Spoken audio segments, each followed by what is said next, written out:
Hey, welcome back to Epil's classes. Today I'm gonna teach you the poem Now the Leaves Are Falling Fast. Now the leaves are falling fast. इसका मतलब है पत्तियाँ तेज़ी से गिर रही हैं। लेकिन अगर हम इस कविता की अगर रियल मीनिंग की बात करें तो इसका मतलब होता है इंसान मौत की ओर काफ़ी तेज़ी से अग्रसर हो रहा है। Now the leaves are falling fast, पत्तियाँ तेज़ी से गिर रही हैं। Nurse's flowers will not last, यानी नर्सिस फ्लावर नहीं बच पाएंगे। नर्सिस फ्लावर क्या होते हैं, तो सबसे पहले नर्स को समझना पड़ेगा। नर्स एक प्रकार का पेड़ होता है और नर्सिस फ्लावर उस फूल को कहते हैं जो नर्स पेड़ की छाया में, उसकी छत्र छाया में, उसके नीचे जो है वो खिलता है। यानी वैसा फूल जो किसी दूसरे पेड़ की मदद से और किसी दूसरे पेड़ की छत्र छाया में वो खिलता हो, उसे हम नर्सिस फ्लावर कहते हैं। तो नर्सिस फ्लावर नहीं बच पाएंगे, वे लास्ट नहीं कर पाएंगे। Nurses to the graves are gone, क्योंकि नर्सिस जो हैं वो ग्रेव में जा चुके हैं। यानी जो आश्रयदाता था, जो उन्हें छत्र छाया प्रदान करता था, जो उन्हें मदद करता था नर्सिस फ्लावर को, तो जब नर्स ही कब्र में जा चुके हैं तो नर्सिस फ्लावर कहाँ से बच पाएंगे। एंड द प्राम्स को रोलिंग ऑन, और ये जो प्राम्स है वो हमेशा रोल करते रहेगा। प्राम्स कहने का मतलब है बच्चों की 4 पहियों वाली गाड़ी, ये हमेशा चलता रहेगा। यानी ये जो पहला स्टेंजा है, इसमें जो कवि है वो कहना क्या चाहते हैं, कवि कहना ये चाहते हैं कि मृत्यु बहुत तेज़ी से हो रही है, मृत्यु अटल है और कोई भी व्यक्ति नहीं बच पाएगा। कोई भी आदर्श व्यक्ति इस धरा पर नहीं टिका है, चाहे वो कितना भी आदर्श क्यों ना हो। और वैसे भी इस धरती पर चाहे कुछ भी हो या फिर कोई भी हो, वो एक निश्चित समय के बाद समाप्ति हो जाना है, वो अपने वजूद को खो ही देता है। तो इस धरती पर कोई भी ऐसा आदर्श व्यक्ति नहीं टिका है जो अपने आने वाली पीढ़ियों को संरक्षण या सहारा दे सके। क्योंकि लोगों की आशाएं पूरी नहीं हो रही है, लोगों की इच्छाएं पूरी नहीं हो रही। एक इच्छा पूरा है, दूसरा इच्छा नंबर में लग जा रहा है। जब दूसरे को पूरा करने जा रहे हैं तो तीसरा लग जा रहा है, जब 2 कर रहे हैं तो 4 लग जा रहा है। इस प्रकार से इच्छाएं पूरी नहीं हो रही है, इंसान संतुष्ट नहीं हो पा रहा है, लोग हताश हो रहे हैं, मानवीय भावनाएं महत्वहीन हो चुकी है।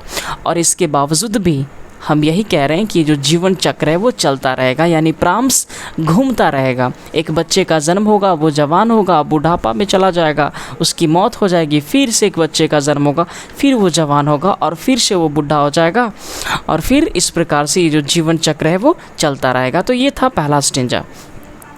अब इसके बाद हम बात करेंगे सेकंड स्टेंजा की। Whispering नेवर्स left and right. Whispering never कहते हैं मौत के सौदागर को, यानी यमदूत को।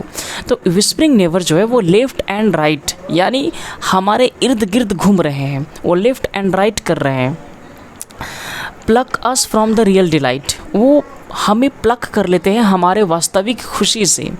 हम जो रियल डिलाइट में अपने जीवन को व्यतीत कर रहे होते हैं उससे हमें वो अलग कर देते हैं, उससे हमें वो निकाल लेते हैं, वो उससे हमें अलग कर देते हैं। वास्तविक सुख कहने का मतलब है हम अपने परिवार के साथ, हम अपने सगे संबंधियों के साथ, हम अपने जीवन का आनंद ले रहे होते हैं, उससे यमदूत जो है वो हमें अलग कर देते हैं। And the active hands must freeze, ये जो एक्टिव हैंड्स है वो एक दिन फ्रीज हो जाएगा, वो जम जाएगा। यानी कहने का मतलब ये है कि हमारा जो आज सक्रिय हाथ है, हमारा जो पूरा बॉडी है जो सक्रिय एक्टिव है, जो काम करता है, जब इंसान की मौत हो जाएगी तो उसका पूरा जो बॉडी है वो ठंडा होने लगेगा, जमने लगेगा। लॉनली ऑन द सेपरेट नीज, और इंसान जो है अपने आप में सिमट करके अकेला पड़ जाएगा। यानी ये जो दूसरा स्टेंजा है इसमें कवि कहते हैं कि मौत के सौदागर यमदूत इधर उधर घूम रहे हैं और हमें हमारी वास्तविक दुनिया से हमें निकाल कर यमलोक ले जाने के लिए कोशिश कर रहे हैं। वो हमारे इर्द गिर्द चक्कर लगा रहे हैं, हमारा पूरा बॉडी जम जाएगा, मतलब ठंडा हो जाएगा और हम लोग अकेले रह जाएंगे। कवि बताते हैं कि चारों ओर भद्रजनों के वास्तविक आनंद, परस्पर प्यार को उजाड़ने हेतु यमदूत मौजूद हैं। जिस रंग में दुनिया ढल रही है वैसे में आज लोग कामकाजी हैं, कल की तिथि में बेकार बन जाएंगे। जब इंसान मर जाएगा तब पूरा बॉडी ठंडा हो जाएगा, प्रत्येक मानव अपने आप में सिमट कर अकेला पड़ जाएगा। तो ये सेकंड स्टेंजा है। अब उसके बाद हम बात करेंगे थर्ड स्टेंजा। थर्ड स्टेंजा में कहा जा रहा है कि dead in hundreds at the back. तीसरा जो स्टेंजा है इसमें कवि कहते हैं कि सैकड़ों की संख्या में लोग मरे हुए हैं। Follow wooden in our tracks. उनकी लाशों, उनकी शवों को ताबूतों में बंद किया गया है और जो क्रिश्चियन है उसे दफना रहे हैं, कुछ लोग उसे जला रहे हैं। तो लोग अपने धर्म के रीति रिवाज के अनुसार उनका अंतिम संस्कार कर रहे हैं। Arms raise steeply to reproof. और मृतकों की जो बाहें हैं वो अकड़कर उठी हुई है और बता रही है इन फॉल्स एटीट्यूड ऑफ लव, यानी वो बता रही है मानव का झूठा प्रेम जो ईश्वर ने दिया है। अर्थात इस तीसरे स्टेंजा में कवि कहते हैं कि जीवन की पथ पर जब हम आगे बढ़ते हैं तो बहुत सारे जनाजे देखने को मिलते हैं जो सैकड़ों की संख्या में होती है, जिसमें हज़ारों की तादाद में लोग शामिल होते हैं उनके अंतिम संस्कार के लिए। और लोग अपने धर्म, अपने रीति रिवाज के अनुसार उनका अंतिम संस्कार करते हैं और आगे बताते हैं कि ईश्वर ने ये झूठा प्रेम, ये झूठा प्यार क्यों दिया था जब उसे एक दिन अलग ही करना था। यानी जब हम अपने परिवार के साथ होते हैं, हम अपने जीवन का आनंद ले रहे होते हैं, हम अपने परिवार के साथ आनंद ले रहे होते हैं, ये हमें एक बॉन्डिंग हो जाता है, हम उसका एंजॉय कर रहे होते हैं। इतना सब कुछ देने के बावजूद भी ईश्वर ने फिर हमें अलग कर देता है। तो आखिर ये स्नेह, ये प्रेम ईश्वर ने प्रदान ही क्यों किया जब देकर छीनना ही था। अब नेक्स्ट चौथा स्टेंजा।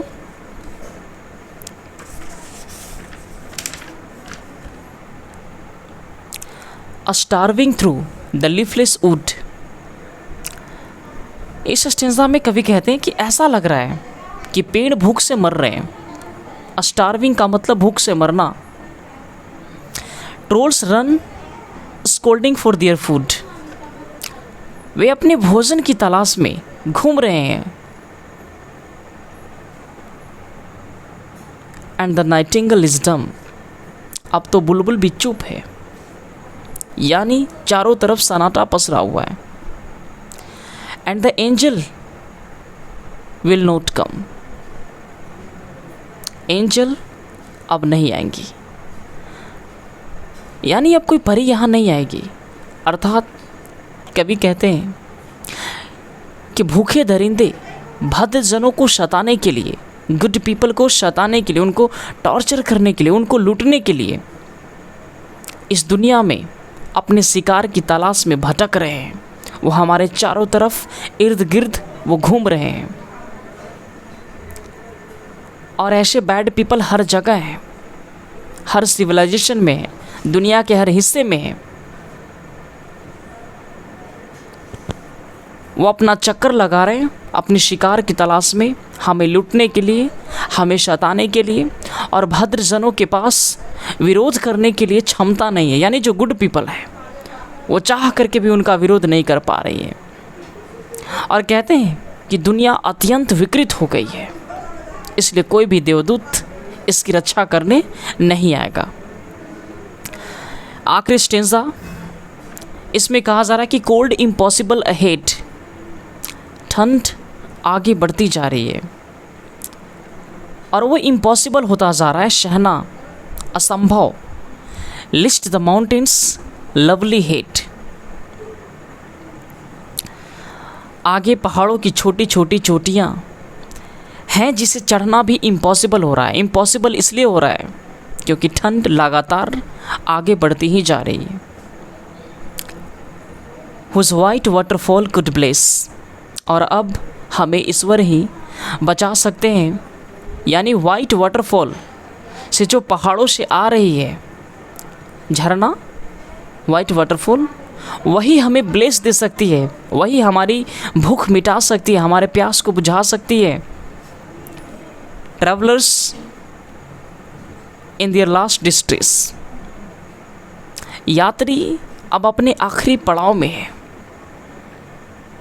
इस तरह कवि आधुनिक मानव के बुढ़ापा, प्यार में हताशा, जीवन में परिस्थिति जन्य एकाकीपन, अकेलापन और मौत से संबंधित नकारात्मक दृष्टिकोणों की आलोचना करता है और हमें प्रेरित करता है आशावादी होने हेतु कि हमें जीवन में आशावादी होना चाहिए। ये जीवन उम्मीदों पर टिकी हुई है, हमें अपनी उम्मीद को नहीं खोना है। इस प्रकार से इस कविता का एनालिसिस समाप्त हो गया। अगर आपको ये वीडियो अच्छा लगा तो आप बिल्कुल कमेंट करें और इस वीडियो को वहाँ तक पहुँचाएं जहाँ तक इसकी आवश्यकता हो। आपका कमेंट हमारे लिए बहुत वैल्यूएबल होता है, उससे हमें एक एनर्जी मिलता है कि मैं आपके लिए और बेहतर काम करूं। इस वीडियो को पूरा देखने के लिए आपको बहुत बहुत धन्यवाद। Thank you so much.